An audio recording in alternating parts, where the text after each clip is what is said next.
नमस्कार दर्शकों, मैं अजय पत्रकार।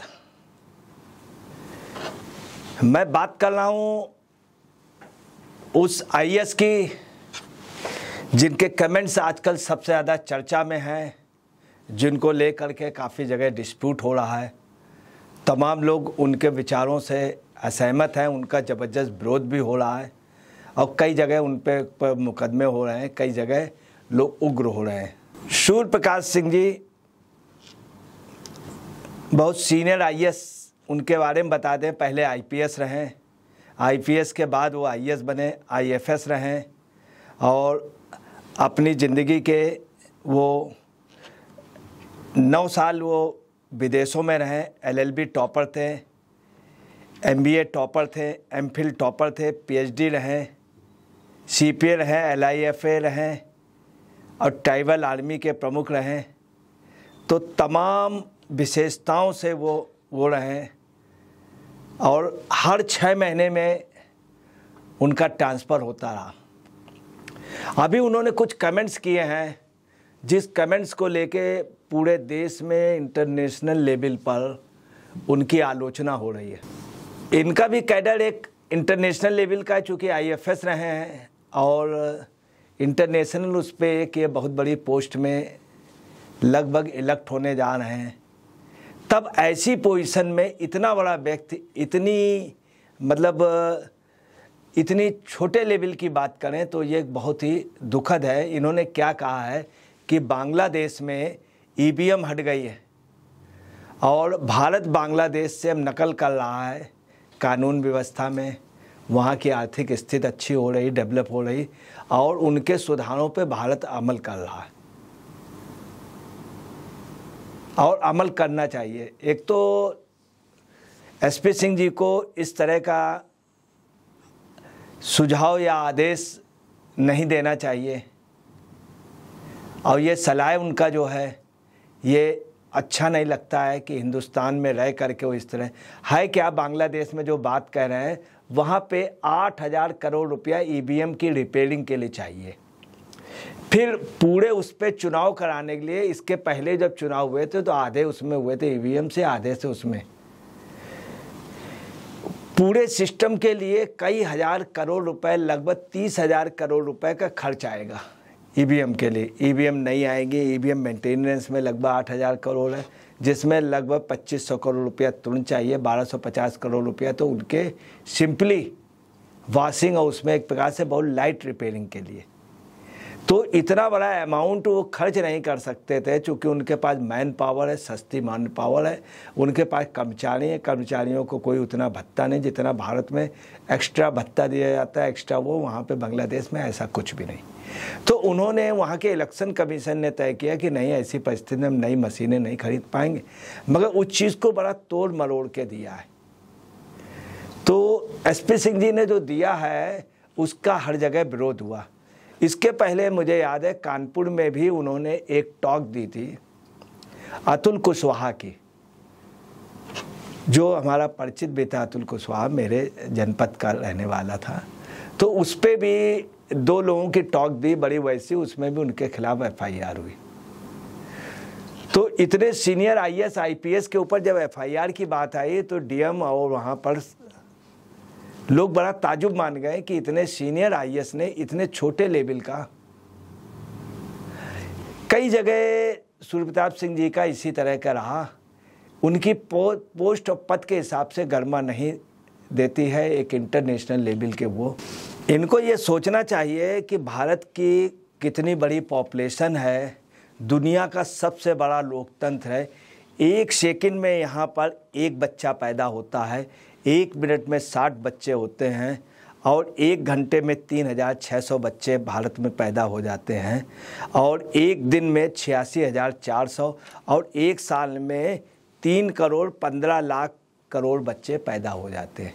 2 करोड़ लोगों को भारत रोजगार देता है प्रति साल और प्रति साल 2 करोड़ लोगों के मकान बनते हैं। अब आप अंदाज़ा लगा लें कितना बड़ा निर्माण होता है, कितना बड़ा क्रिएटिव वर्क। और मगर 3.5 करोड़ पॉपुलेशन, 3 करोड़ 15 लाख लोग बढ़ जाते हैं। ऐसी परिस्थिति में भी भारत की व्यवस्था अच्छी चल रही। वर्ल्ड का सबसे बड़ा लोकतंत्र है। यहाँ के लोकतंत्र पे सभी विश्वास करते हैं, सत्ता पक्ष और विपक्ष। हर बार वो चुनाव लड़ने को तैयार है, विपक्ष भी सत्ता पक्ष भी। तो इस तरह की उंगली अगर एसपी सिंह ये बात कहते हैं कि भारत के लोकतंत्र के लिए अगर कोई खामियां थी तो विरोध करते हैं, मगर बांग्लादेश से हम लोग सीखें ये चीज़ उनके उससे उचित नहीं लगती है। आपको इनके बारे में बतला दें कि 1991 में मुझे याद है डीएम बदायूं थे। उस समय राजीव गांधी जी की हत्या हुई थी, टीएन शेषन थे और ये 89 या 91 की बात है। और टीएन शेषन जी चुनाव आयुक्त थे। मंडल मंदिर का बवाल चल रहा था, शरद यादव वहाँ से लड़े थे। तो मुझे याद है कि इन्होंने उस समय शरद यादव जी से कहा था कि देखिए जो ये हो रहा है इससे दंगा फैल जाएगा और आप इस तरह का कोई काम ना कीजिए, और उसी के बाद में दंगा फैल गया। मुझे ये भी याद है कि उसके बाद शरद यादव चुनाव हार गए, बीपी सिंह आने वाले थे। तो हम लोगों ने अनौपचारिक रूप से पूछा कि, तो उन्होंने हम लोगों से कहा कि भाई ऐसा है, तो हम लोगों ने कहा साहब प्रधानमंत्री आएंगे कि नहीं। तो उन्होंने हल्का सा हम लोगों को इशारा दिया था प्रधानमंत्री के आने का कार्यक्रम है मगर नहीं आएंगे। ये वो आईएएस थे जिनको इतनी ज़्यादा नॉलेज थी। फिर 89 की हमको याद है कि मुलायम सिंह जी चीफ मिनिस्टर थे और उसी वक्त चुनाव आचार संहिता लग गई और मुलायम सिंह जी हेलीकॉप्टर से उड़े आए।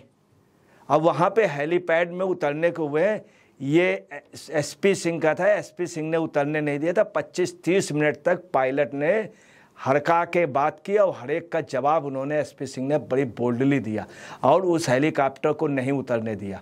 सभा उनकी लगी थी, इतनी ज़बरदस्त भीड़ वो सब।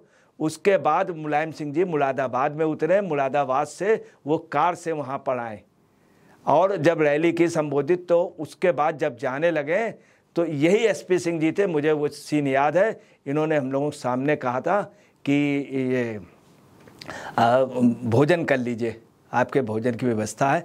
तो मुलायम सिंह जी ने उस समय कहा था कि मेरी भूख तो पहले मर गई, बहुत गुस्से में कहा था, मेरी भूख तो पहले तुमने मार दी, मर गई। तो ये कुछ नहीं बोले। उसके बाद इन्होंने कहा कि साहब मैं कर्तव्यों का पालन कर, तो बोले कि मुरादाबाद के डीएम ने कैसे रोक दिया, मतलब उतर जाने दिया। तो इन्होंने कहा साहब वो कर सकते, मैं अपने उस पर नहीं कर सकता, मैं कर्तव्यों का पालन। उसमें मुलायम सिंह जी भी इनके उससे जवाब सुन करके प्रभावित भी हुए थे, एक चीफ मिनिस्टर, और जिस तरह का इन्होंने जवाब दिया। मगर उस बीच में सेशन से इन्होंने फ़ोन से बात की थी।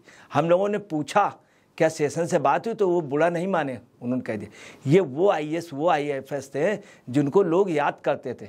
आज ये दुनिया के लिए, देश के लिए बहुत हो, मगर जितना नेगेटिविटी या जिस तरह का हो रहा है वो उनके उस पर कतई शोभा नहीं देता। सभी लोगों को ताजुब हो रहा है कि ये वही एसपी सिंह जी हैं, वही एसपी सिंह जी।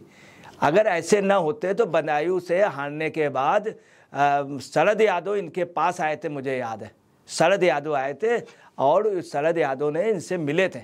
मैं भी उस समय शरद यादव जी के साथ था। तो एक ऐसा आईएएस आईएफएस, और जिन्होंने कितना वर्क किया। आज की डेट में देखिए तो इनका वर्क कहीं पर क्रिएटिव नहीं दिखता, कोई वर्क नहीं, तो बहुत सुधार उन्होंने किए थे। वजह यह है कि ये इसमें कोई शक नहीं, एक टैलेंट है, उन टैलेंट का उपयोग नहीं हुआ। सभी सरकारों ने, सपा ने, बसपा ने, कांग्रेस ने इनको बुरी तरह से क्रैश किया। मुझे याद है मनमोहन सिंह के दौरान में भी इनको बहुत ज़्यादा क्रैश किया गया, नरसिंह राव जी के समय भी, हर एक उसमें इनको बहुत बुरी तरीके से क्रैश किया गया।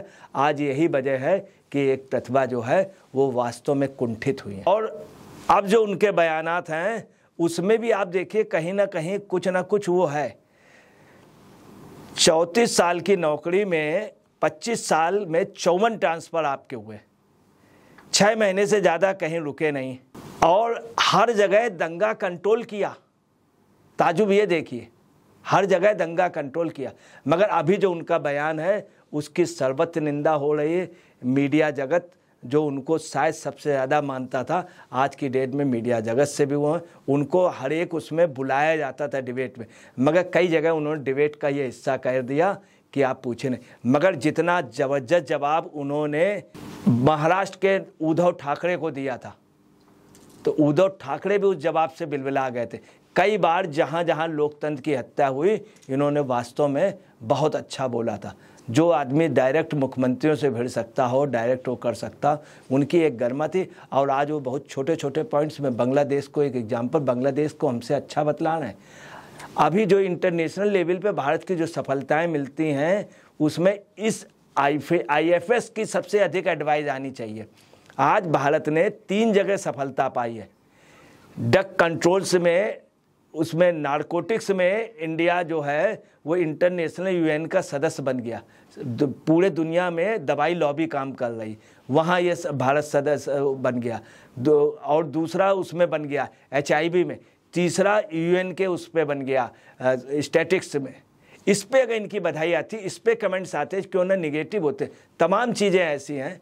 तो ऐसे IFS, ऐसे IS, जो IPS तमाम उसमें रहें, अगर डॉक्टर भी रहें, मतलब इनके नाम के आगे जितने लगाएं तो कम है। मगर जिस तरह का वो हो रहा है, आज सर्वस्त्र निंदा हो रही है। और वो एक निंदा का उनका ये प्रस्ताव है। इसके अलावा भी उनके कई बयान जो हैं वो काफ़ी अधिक वैसे रहें, मतलब जो जिसकी हमेशा क्रिटिसाइज हुई, सरबत हुई।